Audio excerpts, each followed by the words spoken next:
오늘은 윤석열 대통령께서 일본을 방문하는 날입니다.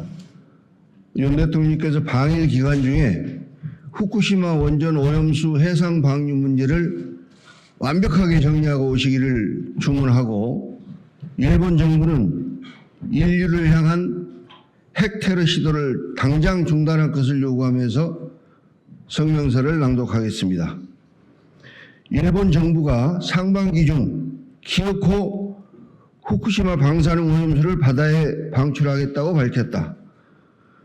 후쿠시마 방사능 오염수 방출을 위한 해저 터널 공사도 이제 막바지 작업이 진행 중이라고 한다. 일본 정부가 아무리 포장에 포장을 거듭한 그럴싸한 논리를 만들어 내더라도 결국 인체에 치명적인 세슘 137과 스트론튬 그리고 삼중수소라는 방사능 물질이 바다에 방출된다는 사실에는 변함이 없다. 더구나 일본 정부의 후쿠시마 방사능 오염수에 대한 조사도 오염수 저장 탱크 1066개 중 4분의 1에 불과했으며, 저장 탱크 바닥에 쌓여있는 고준위 슬러지에 대한 조사는 없었던 것으로 드러났다. 후쿠시마 방사능 오염수의 해양 방출은 현 세대는 물론 미래 세대의 생명과 안전 그리고 생태계 파괴라는 재앙으로 귀결될 수밖에 없다. 더욱이 방사능 오염수 해양 방출에 따른 수산물 소비 기피 현상이 발생한다면 대한민국은 물론 전 세계 수산업의 괴멸을 초래할 수밖에 없음을 일본 정부가 모를 리 없다.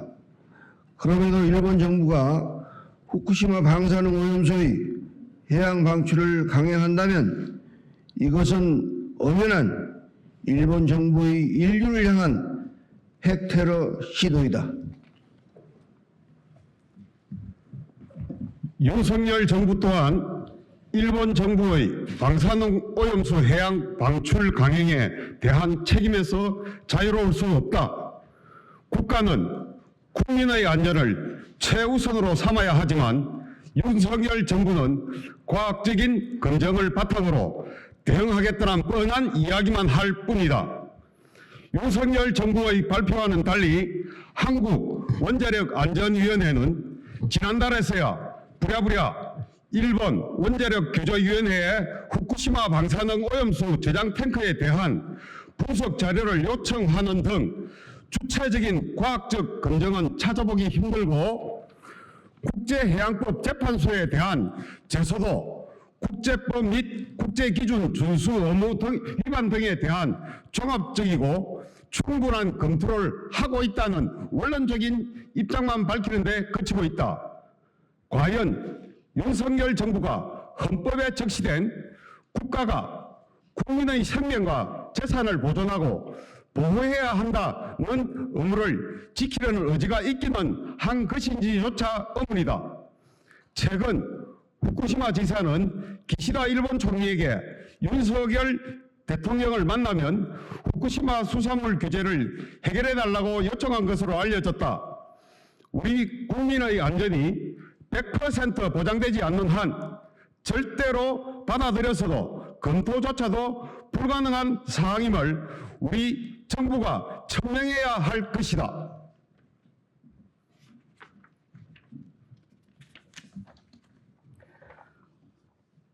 오늘 출범하는 더불어민주당 해양수산특별위원회는 후쿠시마 원전 오염수 해양 방출 시도를 강력히 규탄하며 일본 정부의 즉각적인 방출 철회를 요구한다.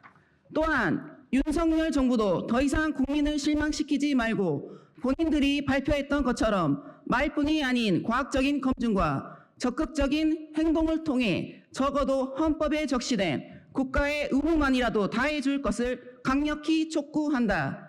2023년 3월 16일 더불어민주당 해양수산특별위원회 위원 일동. 일본 후쿠시마 오염수 해상 방류를 규탄한다!